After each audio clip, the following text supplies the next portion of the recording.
You've been trained to feel responsible for everyone else's happiness, everyone else's choices, and everyone else's outcomes.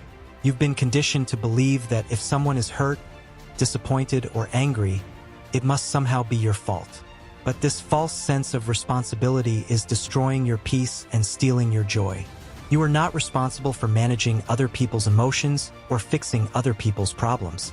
My beloved child, today I want to set you free from a burden you were never meant to carry.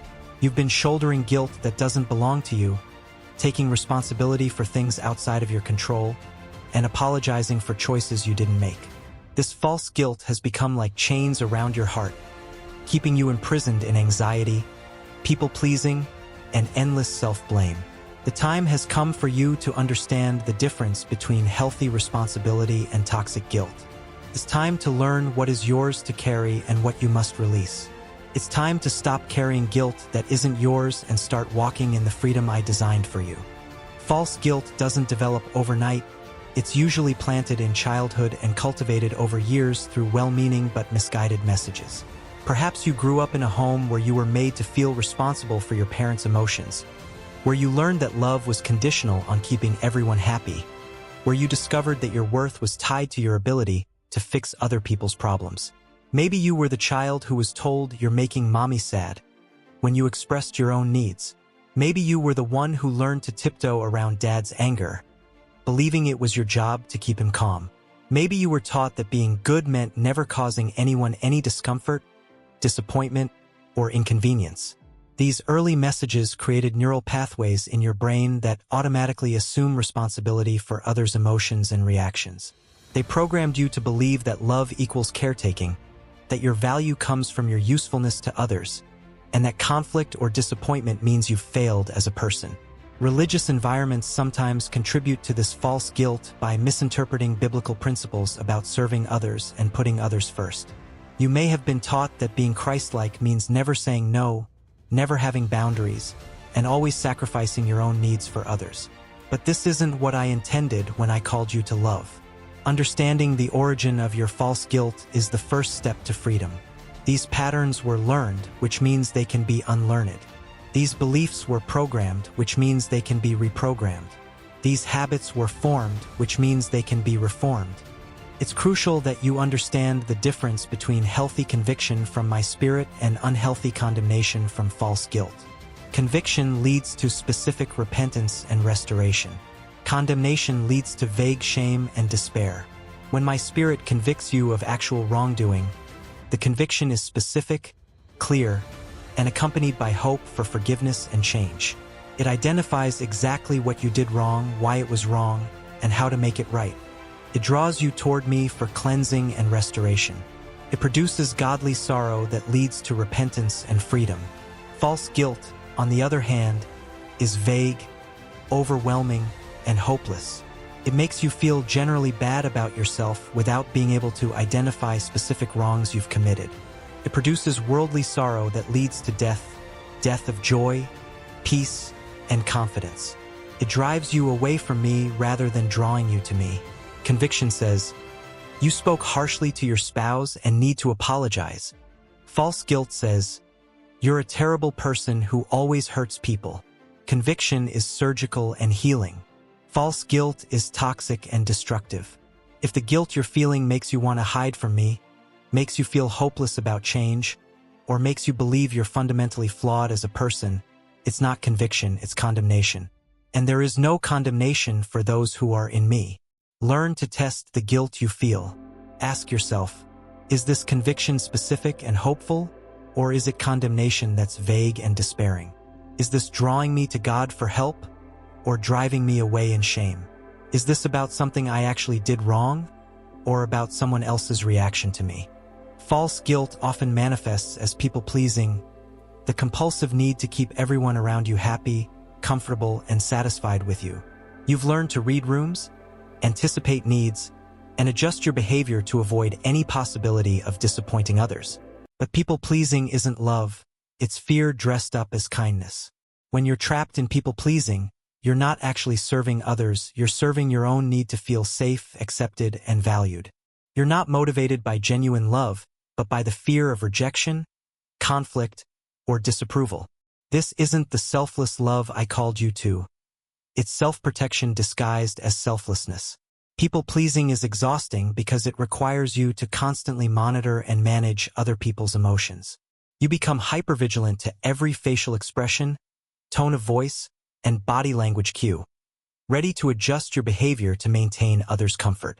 But this isn't your job, and it's impossible to do successfully. The irony of people-pleasing is that it often produces the very rejection it seeks to avoid.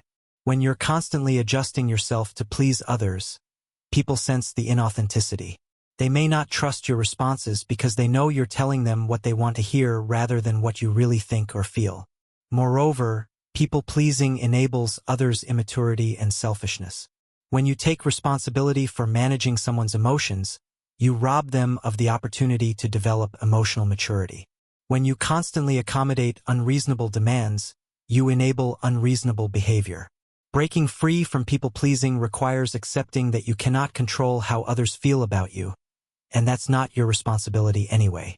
It means choosing to be authentic even when others might be disappointed. It means loving people enough to allow them to be responsible for their own emotional responses.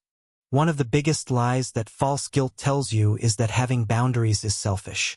You've been taught that saying no is mean, that protecting your time and energy is uncaring, that prioritizing your own well-being is self-centered.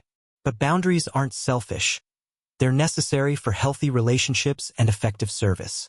Boundaries are like fences around a property. They don't exist to keep people out, but to define what belongs to whom. They clarify responsibility and create safety. Without boundaries, relationships become chaotic, unhealthy, and unsustainable. I had boundaries during my earthly ministry. I withdrew from crowds to pray. I said no to certain requests. I didn't heal every sick person or help every person who asked. I prioritized my relationship with the Father and the specific mission He gave me. If the Son of God needed boundaries, how much more do you? Boundaries are actually loving because they allow you to serve from strength rather than resentment, from choice rather than obligation, from fullness rather than emptiness. When you have healthy boundaries, you can give generously without giving compulsively. You can help others without enabling their dysfunction. Having boundaries means saying yes to what I've called you to do and no to what I haven't. It means protecting the gifts, time, and energy I've given you, so you can use them wisely rather than squandering them on everyone's demands and expectations. Some people will be upset when you establish boundaries, especially if they've benefited from your lack of them. But their upset doesn't mean your boundaries are wrong. Their discomfort doesn't mean you're being selfish. Their pressure doesn't mean you should give in. This is perhaps the most important truth you need to understand. You are not responsible for other people's emotions. You cannot make someone happy, and you cannot make someone sad. You cannot control how others feel, react, or respond. Emotions come from within people based on their own thoughts, beliefs, expectations, and past experiences.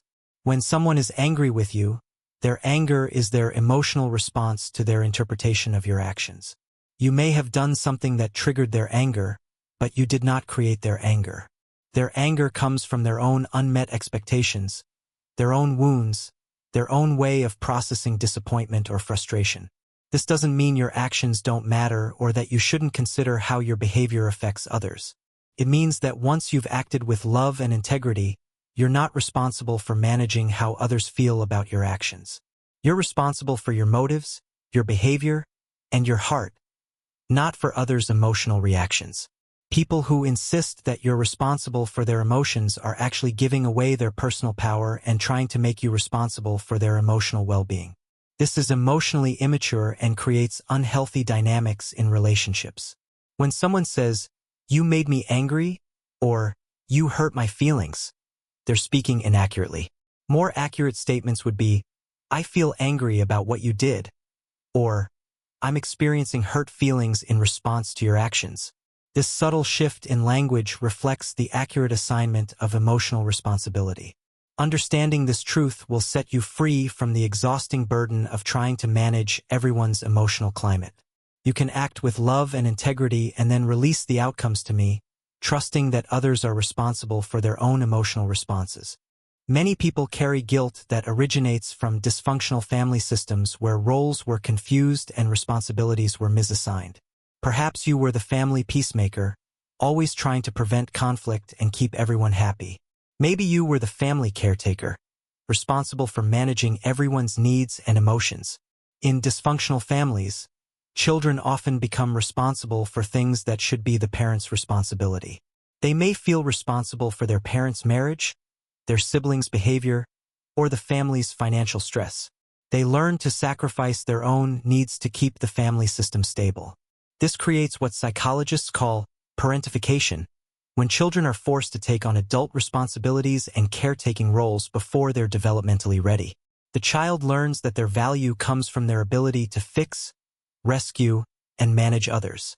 As adults, people from these backgrounds often continue these patterns in their relationships, workplaces, and churches. They automatically assume responsibility for group harmony, other people's problems, and everyone's emotional well-being. They feel guilty when they can't fix everything and everyone. But the guilt you carry from your family system isn't yours. You are not responsible for your parents' happiness, your family's dysfunction, or your siblings' choices. You were not supposed to be the adult in the room when you were still a child. You were not created to sacrifice your childhood to keep everyone else comfortable.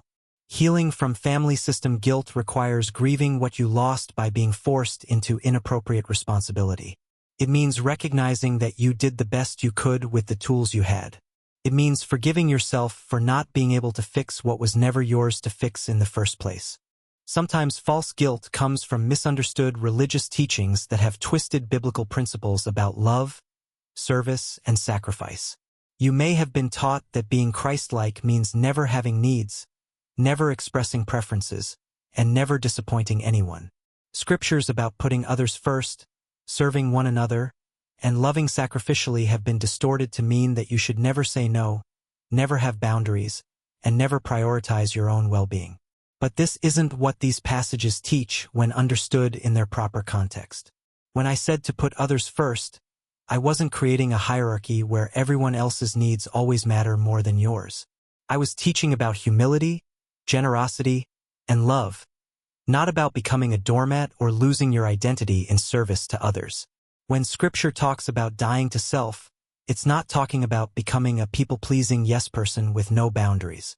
It's talking about dying to selfishness, pride, and sin, not to your God-given personality, needs, or calling. The religious guilt that says you're selfish for having needs, ungodly for setting boundaries, or unloving for saying no is not from me. It's a distortion of my teachings that has robbed many believers of the freedom and joy I intended for them. True biblical love is not the same as enabling, rescuing, or people-pleasing. True service is not the same as being everyone's emotional caretaker.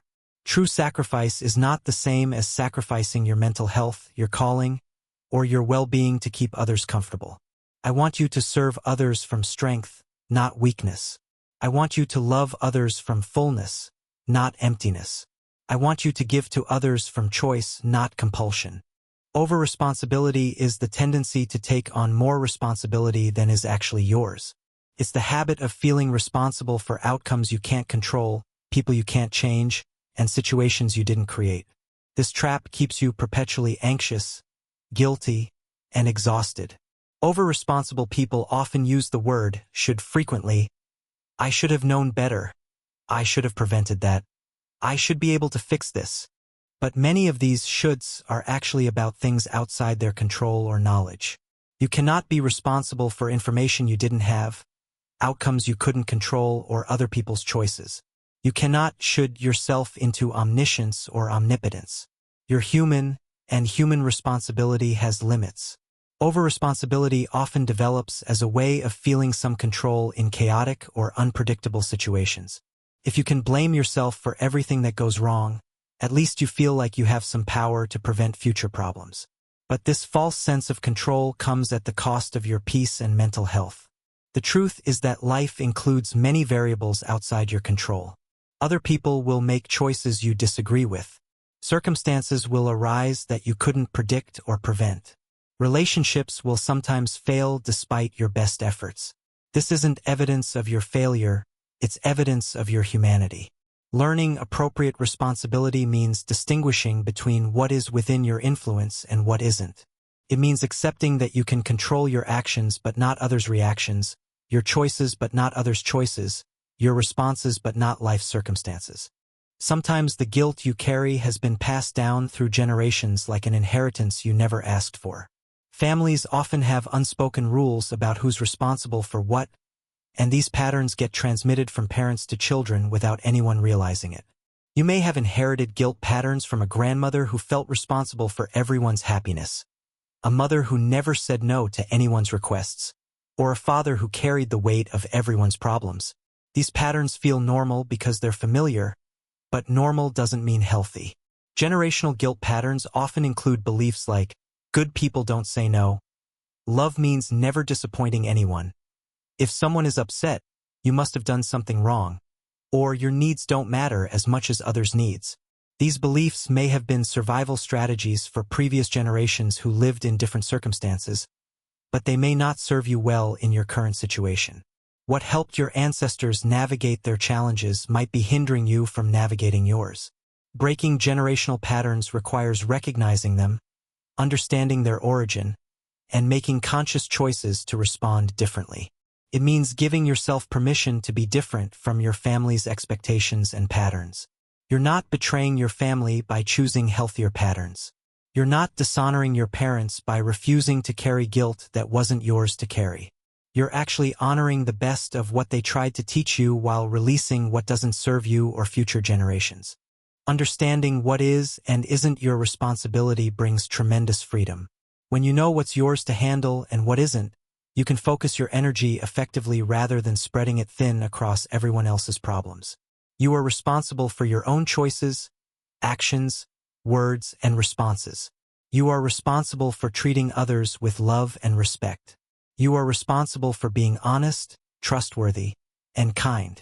You are responsible for managing your own emotions, meeting your own needs, and pursuing your own calling. You are not responsible for other people's choices, emotions, or life outcomes. You are not responsible for preventing all conflict, solving all problems, or keeping everyone happy. You are not responsible for other people's spiritual growth, emotional healing, or personal development. This doesn't mean you shouldn't care about others or help when appropriate. It means your care and help come from choice rather than obligation, from strength rather than guilt, from love rather than fear. Appropriate responsibility allows you to be fully present in your own life rather than being scattered across everyone else's. It allows you to develop your gifts, pursue your calling, and fulfill your purpose without being derailed by false guilt about others' needs. When you take appropriate responsibility, you model healthy boundaries for others. You show them what it looks like to care without being controlled by guilt, to help without being overwhelmed by others' problems, to love without losing yourself in the process. The process of releasing guilt that isn't yours requires intentional action. You must consciously identify what you've been carrying that doesn't belong to you and make deliberate choices to set it down. Start by making a list of the things you feel guilty about. For each item, ask yourself, did I actually do something wrong? Or am I feeling guilty about someone else's reaction? Am I responsible for this outcome? Or am I trying to control something outside my influence? Is this conviction about specific wrongdoing? Or is this vague shame about being imperfect? For each piece of false guilt you identify, practice releasing it through prayer. Tell me specifically what you're releasing and ask for my help in letting it go. Forgive yourself for carrying what wasn't yours to carry.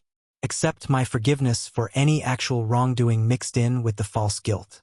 You may need to have conversations with people who have inappropriately assigned responsibility to you. Kindly but firmly clarify what you are and aren't responsible for. This doesn't mean being harsh or uncaring. It means being honest about appropriate boundaries. Expect that releasing false guilt will feel uncomfortable at first. You may feel selfish, mean, or uncaring when you first start setting appropriate boundaries. This discomfort is normal and temporary. It's the result of breaking old patterns, not evidence that you're doing something wrong. Practice self-compassion as you learn to release false guilt. You carried these burdens because you cared about people and wanted to help. Your motives were good even if the patterns were unhealthy. Be patient with yourself as you learn new ways of caring that don't destroy your peace. When you stop carrying guilt that isn't yours, your relationships will change. Some will improve dramatically as they become more honest and balanced. Others may struggle as people adjust to your new boundaries. A few may end if they were built entirely on your willingness to carry inappropriate responsibility. Healthy relationships are built on mutual respect, appropriate boundaries, and shared responsibility. Each person takes responsibility for their own emotions, choices, and life outcomes while being supportive and caring toward others. In healthy relationships, conflict is handled directly rather than through guilt manipulation. People express their needs clearly rather than expecting others to read their minds. Disappointment is acknowledged as part of life rather than evidence that someone failed. You can model healthy relationship dynamics by taking responsibility for your own emotions while refusing to take responsibility for others.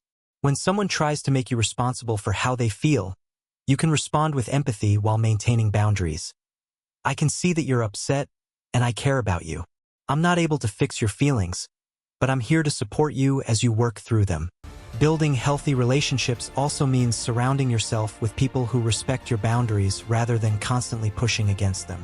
Seek out relationships with people who take responsibility for their own emotions and support your growth rather than trying to keep you trapped in old patterns. The freedom that comes from releasing false guilt is life-changing. When you stop carrying responsibility that isn't yours, you have energy available for what actually is your responsibility. You can focus on your own growth, calling, and relationships without being constantly distracted by everyone else's problems.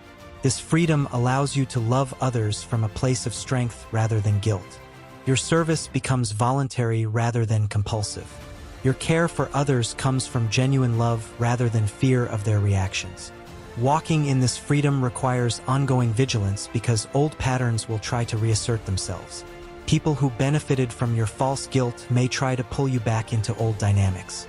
Your own habits and neural pathways will try to default to familiar patterns. When you feel the old guilt trying to return, remind yourself of the truth. You are only responsible for your own choices, actions, and responses. You cannot control others, and you're not supposed to. Your value doesn't come from your ability to keep everyone happy, and your love doesn't have to prove itself by carrying burdens that aren't yours. Practice celebrating your freedom rather than feeling guilty about it. Enjoy the peace that comes from appropriate responsibility. Appreciate the energy you have available for your own life and calling. Thank me for the boundaries that protect your heart and mind. Releasing false guilt doesn't mean becoming uncaring or refusing to help others. It means helping from a place of strength and choice rather than guilt and compulsion. It means offering support without taking ownership of others' problems. You can care about someone's pain without feeling responsible for fixing it. You can offer encouragement without taking on their emotional burden. You can provide practical help without becoming their permanent solution to all problems. Healthy helping looks like coming alongside someone rather than taking over for them. It means supporting their growth rather than enabling their dysfunction. It means offering tools and resources rather than becoming their emotional caretaker.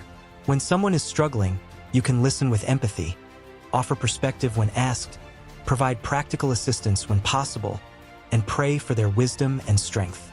But you don't have to solve their problems, manage their emotions, or take responsibility for their choices. This kind of helping is actually more beneficial for others because it empowers them rather than disempowering them. It encourages their growth rather than their dependence. It respects their dignity as capable human beings rather than treating them as helpless victims. My beloved child, I invite you today to lay down every burden that isn't yours to carry. Release every piece of guilt that doesn't belong to you. Stop taking responsibility for things outside your control and start focusing on what actually is your responsibility. You were not created to be everyone's emotional caretaker. You were not designed to manage other people's feelings or fix other people's problems. You were not called to sacrifice your peace, your mental health, or your well-being to keep others comfortable. I created you to love others well, but love doesn't mean carrying guilt that isn't yours. I called you to serve others, but service doesn't mean becoming responsible for their emotions. I asked you to care for others, but care doesn't mean losing yourself in their needs. The guilt you've been carrying isn't from me. The shame that tells you you're selfish for having boundaries isn't my voice. The condemnation that makes you feel responsible for everyone's happiness isn't my conviction. I want you to walk in the freedom of appropriate responsibility. I want you to love from strength rather than guilt. I want you to serve from choice rather than compulsion. I want you to care from fullness rather than emptiness. Today, choose freedom. Choose to release what isn't yours. Choose to embrace appropriate responsibility. Choose to love yourself enough to set healthy boundaries. You are not responsible for other people's emotions, choices, or life outcomes. You are responsible for your own heart, your own choices, and your own response to my love. Walk in this freedom, my child. Live in this truth, and watch how your relationships, your peace, and your joy transform when you stop carrying guilt that was never yours to carry. Amen.